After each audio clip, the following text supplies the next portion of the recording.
श्री शिवाय नमस्तोभ्यम। प्रिय श्रोताओं, आज सोमवार के दिन सुनिए भोलेनाथ की एक अद्भुत कथा, जिसे सुनने मात्र से ही जन्म जन्मांतर के पाप क्षीण हो जाते हैं। तो आइए श्रवण करते हैं। पौराणिक कथा के अनुसार अमरावती नगर में एक धनी व्यापारी रहता था। दूर दूर तक उसका व्यापार फैला हुआ था। नगर में उस व्यापारी का सभी लोग बहुत मान सम्मान करते थे। इतना सब कुछ होने पर भी वह व्यापारी बहुत दुखी रहता था, क्योंकि उस व्यापारी का कोई पुत्र नहीं था। दिन रात उसे बस यही चिंता सताती रहती थी कि उसकी मृत्यु के बाद उसके इतने बड़े व्यापार और धन संपत्ति को कौन संभालेगा। पुत्र प्राप्ति के इच्छा से वह व्यापारी हर सोमवार को भगवान शिव के व्रत और पूजा किया करता था। सायंकाल को वह व्यापारी शिव मंदिर में जाकर भगवान शिव के सामने घी का दीपक जलाता था। उस व्यापारी की भक्ति देखकर एक दिन देवी पार्वती ने भगवान शिव से कहा, हे प्रभु, यह व्यापारी आपका सच्चा भक्त है। कितने दिनों से ये सोमवार का व्रत और पूजा नियमित रूप से करता है। भगवान, आप इस व्यापारी की मनोकामनाएं अवश्य पूर्ण करें। तब भगवान शिव ने मुस्कुराते हुए कहा, हे पार्वती, इस संसार में सबको उसके कर्म के अनुसार फल की प्राप्ति होती है। प्राणी जैसा कर्म करता है उन्हें वैसा ही फल मिलता है। इसके बाद भी देवी पार्वती नहीं मानी। उन्होंने बार बार आग्रह करते हुए कहा, हे महादेव, हे प्रभु, आपको इस व्यापारी की इच्छा पूरी करनी पड़ेगी। यह आपका अनन्य भक्त है। हर सोमवार आपका विधिवत व्रत रखता है और पूजा अर्चना के बाद आपको भोग लगाकर एक समय ही भोजन ग्रहण करता है। आपको इसे पुत्र प्राप्ति का वरदान तो देना ही पड़ेगा। देवी पार्वती का इतना आग्रह देखकर भगवान शिव ने कहा, हे देवी, तुम्हारे आग्रह पर मैं इस व्यापारी को पुत्र प्राप्ति का वरदान तो देता हूँ, लेकिन इसका पुत्र मात्र 16 वर्ष तक ही जीवित रहेगा। उसी रात भगवान शिव ने स्वप्न में उस व्यापारी को दर्शन देकर उसे पुत्र प्राप्ति का वरदान भी दिया और उसके पुत्र के 16 वर्ष तक जीवित रहने की बात भी बताई। भगवान के वरदान से उस व्यापारी को खुशी तो हुई, लेकिन पुत्र की अल्पायु की चिंता ने उस खुशी को नष्ट कर दिया। व्यापारी अब भी पहले की तरह सोमवार का विधिवत व्रत करता रहा। कुछ महीने पश्चात उसके घर एक बहुत ही सुंदर पुत्र हुआ। पुत्र जन्म से व्यापारी के घर में खुशियां भर गई। बहुत धूमधाम से पुत्र जन्म का समारोह मनाया गया। व्यापारी को पुत्र जन्म की अधिक खुशी नहीं हुई, क्योंकि उसे पुत्र की अल्पायु के रहस्य का पता था, लेकिन यह रहस्य घर में किसी और को मालूम नहीं था। विद्वान ब्राह्मणों ने उस पुत्र का नाम अमर रखा। जब अमर 12 वर्ष का हुआ तो शिक्षा के लिए उसे बनारस भेजने का निश्चय किया। व्यापारी ने अमर के मामा दीपचंद को बुलाया और कहा कि अमर को शिक्षा प्राप्त करने के लिए बनारस छोड़कर आओ। अमर अब अपने मामा के साथ शिक्षा प्राप्त करने के लिए चल दिया। रास्ते में जहाँ भी अमर और दीपचंद रात्रि में विश्राम करने के लिए ठहरते थे, वहीं यज्ञ करते और ब्राह्मणों को भोजन भी कराते थे। लंबी यात्रा के बाद अमर और दीपचंद एक नगर में पहुँचे। उस नगर के राजा की कन्या के विवाह की खुशी में पूरे नगर को सजाया गया था। निश्चित समय पर बारात आ गई, लेकिन वर का पिता अपने बेटे के आँख से काना होने के कारण बहुत चिंतित था।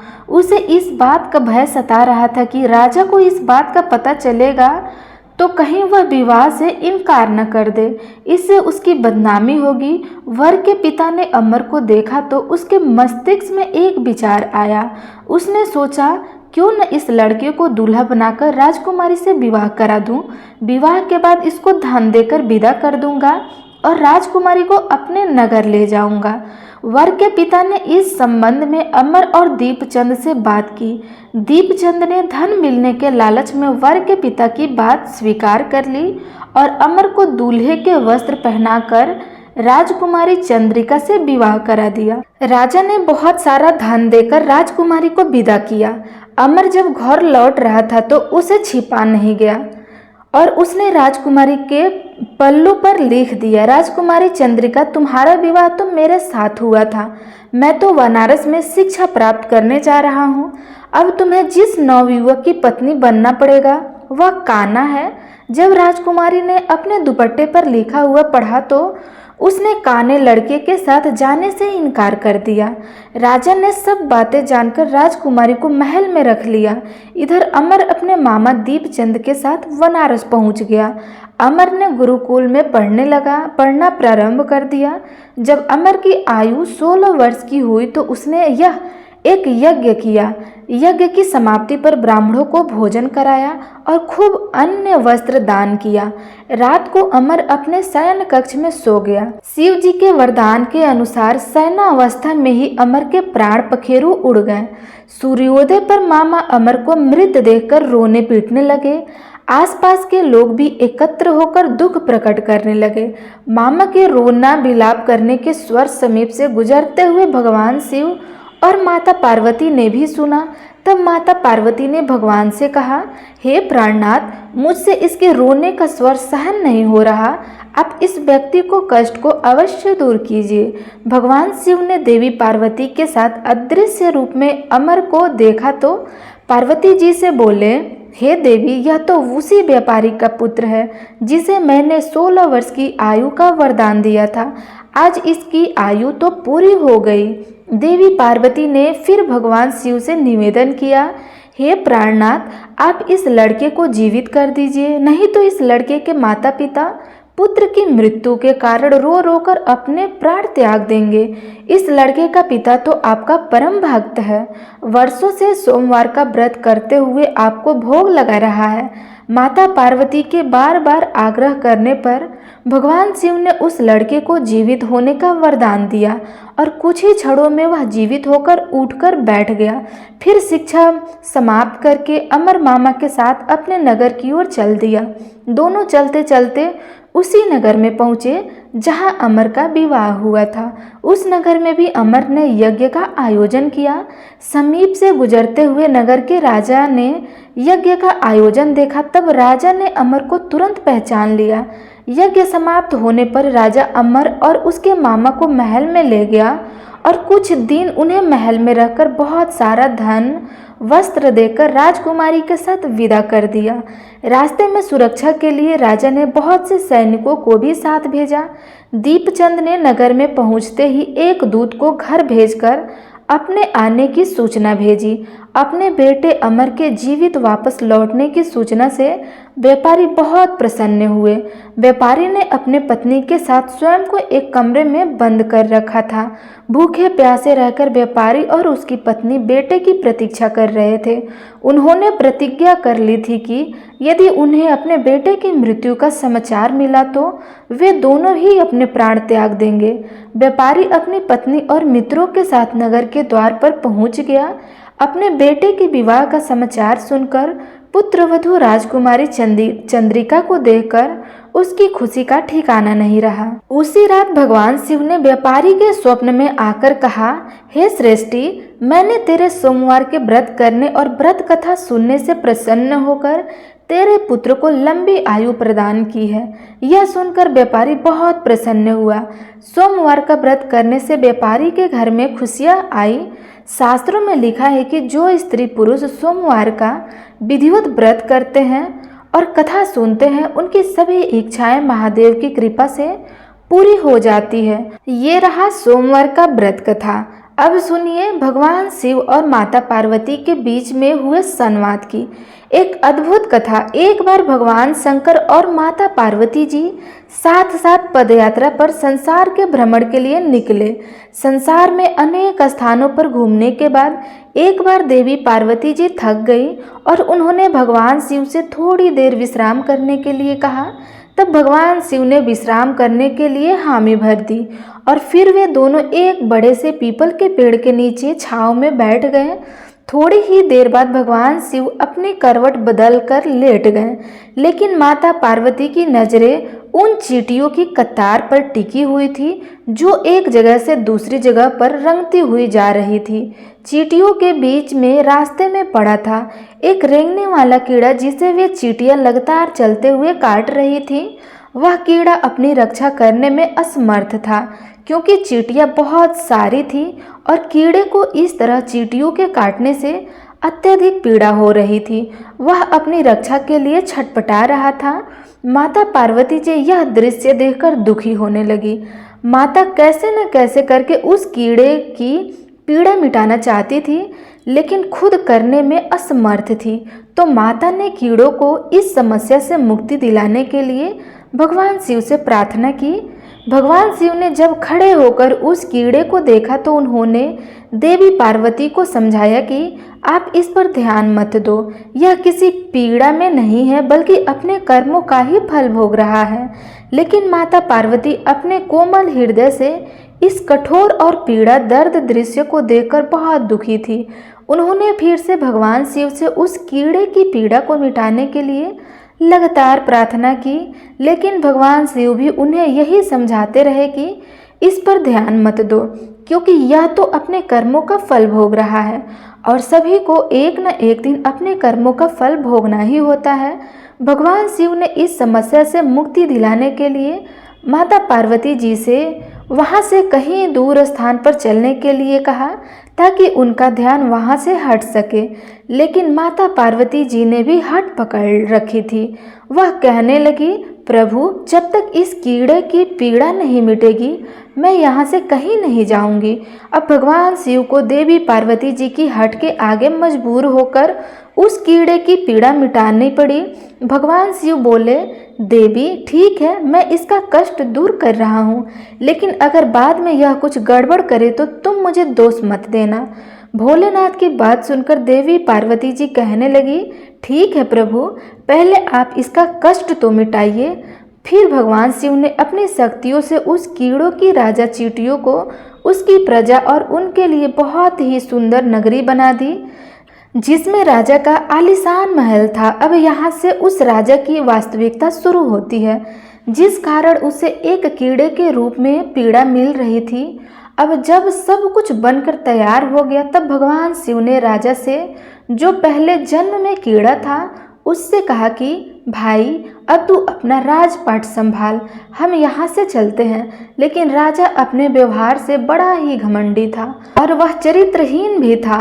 उसने माता पार्वती जी की ही सुंदरता पर मोहित होकर उनका ही हाथ पकड़ लिया और भगवान शिव का यह कहकर अपमान किया कि तू एक योगी वन वन भटकने वाला एक साधारण सा ब्राह्मण, भला तेरे साथ यह सुंदर स्त्री कैसे रह सकती है? अरे इसकी जगह तो मेरे महल में है, जिसे मैं अपनी रानी बनाऊंगा। इतनी सुंदर स्त्री एक राजा की रानी ही बन सकती है ना, कि एक साधारण से योगी की, जिसे ना अपने आज का पता है ना कल। आप अपने कल का अब मेरी बात सुनो और यहाँ से चुपचाप चला जा, यह तो मेरी रानी बनेगी। तब भगवान शिव ने उस राजा को, जो अपने पूर्व जन्म में कीड़ा था, समझाने की बहुत कोशिश की। भगवान बोले, यह मेरी पत्नी है, तू अपना राजपाट संभाल, तुझे तो हजारों रूपमती मिल जाएंगी। भगवान शिव ने उसे समझाने का बहुत प्रयास किया, लेकिन वह राजा था कि अपनी ही जीत पर अड़ा रहा। तब भगवान शिव कहने लगे, ठीक है राजा, तुम इसे अपनी रानी बना लो, मैं चला जाता हूँ। भगवान की यह बात सुनते ही माता पार्वती भगवान शिव के चरणों में गिर पड़ी और बोली, हे स्वामी, आप मुझे इस दुविधा में छोड़कर अकेले कैसे जा सकते हैं? तब भगवान शिव बोले, देवी, मैंने तो तुमसे पहले ही कहा था कि मैं इसका कष्ट मिटा दूंगा, लेकिन बाद में अगर यह कुछ गड़बड़ करता है तो तुम मुझे इसका दोष मत देना। माता पार्वती जी बोली, हे नाथ, मुझे क्षमा कीजिए, मैं कर्म सिद्धांत को नहीं पहचान सकी, लेकिन अब मैं समझ गई हूँ कि यह घमंडी और चरित्रहीन मानव अपने पिछले जन्म के कर्मों का ही फल भोग रहा था। इस क्रूर मानव ने अवश्य ही अपने जीवन में अनंत पाप किए होंगे, जिसका दंड इसे आज इस कीड़े के रूप में भुगतना पड़ रहा है। अब भगवान शिव प्रसन्न हुए कि चाहे देवी पार्वती ने हट करके ही इसका कष्ट मिटाना चाहा, परंतु अब वह कर्म सिद्धांत को समझ चुकी थी। फिर भगवान शिव ने अपनी शक्तियों से सारी परिस्थितियां पहले जैसी ही कर दी। राजा को वही पहले की तरह कीड़ा और प्रजा को पहले की तरह चींटियां बनाकर उसके कर्म सिद्धांत को उसके हाल पर छोड़ दिया। अब माता पार्वती जी भी प्रसन्न होकर भगवान शिव के साथ अपने भ्रमण पर पुनः निकल पड़ी। इसी तरह प्राणियों को अपने अच्छे और बुरे कर्मों का फल तो भोगना ही पड़ता है, आज नहीं तो कल, कल नहीं तो परसों, और इस जन्म में नहीं तो अगले जन्म में फल तो भोगना ही पड़ता है। प्रिय श्रोताओं, अब आपको सुनाते हैं नवग्रहों की कथा। ज्योतिष शास्त्र में नवग्रहों को बहुत ही महत्वपूर्ण माना जाता है, क्योंकि इन्हीं ग्रहों की चाल के कारण सभी राशियों के जीवन पर सकारात्मक या नकारात्मक प्रभाव पड़ते हैं। लेकिन कथा सुनने से पहले आपको नवग्रहों के माता पिता के बारे में भी बताते हैं कि इन सभी नवग्रहों के माता पिता कौन हैं। ज्योतिषी विज्ञान में ग्रह और उनकी दशा का विशेष महत्व है। यह सभी नवग्रह किसी क्षेत्र जैसे शिक्षा, ज्ञान, धन, लाभ, हानि इनका प्रतिनिधित्व करते हैं। सबसे पहले ग्रह की बात करते हैं। सूर्यदेव के पिता का नाम कश्यप है और इनकी माता अदिति है। पंचदेवताओं में सूर्यदेव का विशेष महत्व है। इनकी 2 पत्नियां हैं जिनका नाम संध्या और छाया है। शनिदेव भगवान सूर्य के पुत्र हैं और यमराज और देवी यमुना भी इनकी संतान है। दूसरे ग्रह हैं चंद्र ग्रह। चंद्रदेव महर्षि अत्रि के पुत्र हैं और इनकी माता का नाम है अनुसुईया। शास्त्रों के अनुसार चंद्रदेव की 27 पत्नियां हैं जो 27 नक्षत्रों का प्रतिनिधित्व करती हैं। चंद्रदेव बुध ग्रह के पिता हैं। तीसरे ग्रह मंगल है। ग्रह में बताया गया है कि मंगल देवता के पिता भगवान शिव है और भूदेवी इनकी माता है।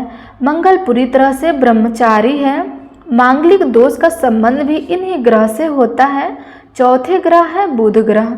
बुध देव के पिता चंद्र और देवी तारा, इनकी माता का नाम है। बुध देव को समस्त वेद और शास्त्रों का ज्ञान देव गुरु बृहस्पति से प्राप्त हुआ था और इनकी पत्नी का नाम ईला है। चंद्रवंश का प्रारंभ भी इन्हीं से हुआ था। चौथे ग्रह है बृहस्पति देव। गुरु बृहस्पति के पिता महर्षि अंगिरस है और स्वरूपा इनकी माता का नाम है और इनकी पत्नी का नाम तारा है।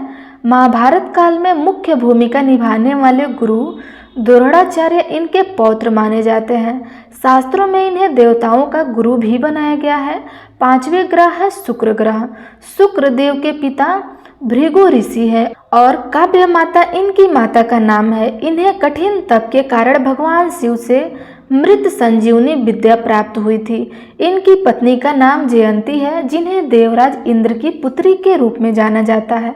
6ठे ग्रह है शनि ग्रह। शनिदेव भगवान सूर्य के पुत्र हैं और इनकी माता का नाम छाया है। लेकिन शनि का स्वरूप अपने पिता के गुणों से बिल्कुल विपरीत है। शनिदेव कर्मों के अनुसार फल प्रदान करते हैं और इनकी पत्नी का नाम धामनी है। ये 7वें ग्रह हैं। 7वें 8वें ग्रह रूप में राहु और केतु को जाना जाता है, जो कि समुद्र मंथन के समय तक अमृत पान करने से पहले तक स्वर भानु तथा जिसके पिता का नाम विप्रचित है और माता का नाम संगका है। राहु की 2 पत्नियां हैं जिनका नाम नगवली और नागकड़ी है। इनका वाहन काले अश्व वाला रथ है। वही स्वर भानु दैत्य के धड़ से केतु उत्पन्न हुए थे, जिनका वाहन चील है। यह तो था सभी नवग्रहों का परिचय। अब सुनिए नवग्रहों की कहानी। एक बार की बात है, किसी गांव में एक भाई बहन रहते थे। बहन का विवाह हो चुका था, तो एक दिन भाई अपनी बहन से मिलने के लिए उसकी ससुराल जा चुका था। रास्ते में भाई को एक सांप मिला और कहने लगा, मैं तुझे डस लूँगा। भाई बोला, हे नाग देवता, मैंने ऐसा कौन सा अपराध किया है जो आप मुझे डस लोगे। जब सांप किसी भी तरह राजी नहीं हुआ तो वह बोला कि ठीक है, मैं अपनी बहन के घर उससे मिलने जा रहा हूँ, तब मैं वापस आऊँगा, तब तुम मुझे डस लेना। सांप बोला, क्या पता तुम वापस आते समय इस रास्ते से न आओ तो मैं तुम्हें कैसे डसूंगा। तब वह लड़का बोला कि ठीक है, तुम ऐसा करो, मेरे इस थैले में बैठकर जाओ, जब मैं अपनी बहन से मिलकर वापस आऊँगा तब तुम मुझे डस लेना। सांप ने उसकी बात मान ली और थैले में बैठ गया। लड़के ने ऊपर से बेल पत्र ढक दिए ताकि वह किसी को दिखाई ना दे और फिर अपनी बहन के घर पहुंच गया।